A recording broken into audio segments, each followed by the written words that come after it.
guys আমি যাত্ৰা আৰম্ভ কৰিছো খনিকৰ পুথি নামঘৰলৈ কিন্তু আমি ভাদ মাহত গৈছিলো ভিডিঅ'টো মানে দিয়া নাছিলো আজি ভাবিলো আপোনালোকলৈ অকমান আগবঢ়াই দিওঁ আৰু এয়া মই বেটি মোৰ কাষত আছে আইতা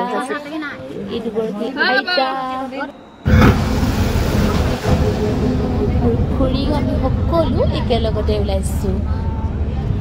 মুনু আপোনালোকে যদি খনিকৰ নাম পুথি নামঘৰ যোৱা নাই আৰু আপোনালোক যাব খনিকৰ নামঘৰ পুথি বহুত ভাল লাগে কি কম ভাষা নাই ক'বলৈ কিন্তু বহুতেই ভাল লাগে এই ৰাস্তা যোৰদাৰ ৰাস্তাৰ পৰিৱেশবিলাক আৰু এইখিনি ইমান ধুনীয়া লাগিছে চাওকচোন আকাশখন ইমান ধুনীয়া লাগিছে গৈ গৈ আমি খনিকৰ পুথি নামঘৰ পাইছোঁ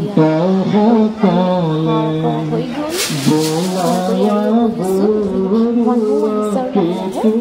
চাই ৰাখিছোঁ মোৰ ভিডিঅ'ত যদি ভাল লাগে প্লিজ মোৰ চেনেলটো অকণমান আগবঢ়াই দিয়াত সহায় কৰিব দেই আপোনালোকে ছাপোৰ্ট কৰিলেহে মই আগবাঢ়ি যাব পাৰিম তো আপোনালোকৰ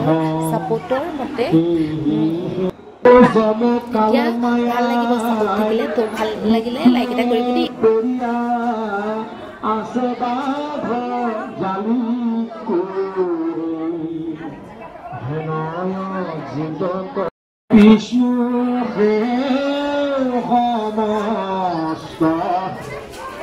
জগতে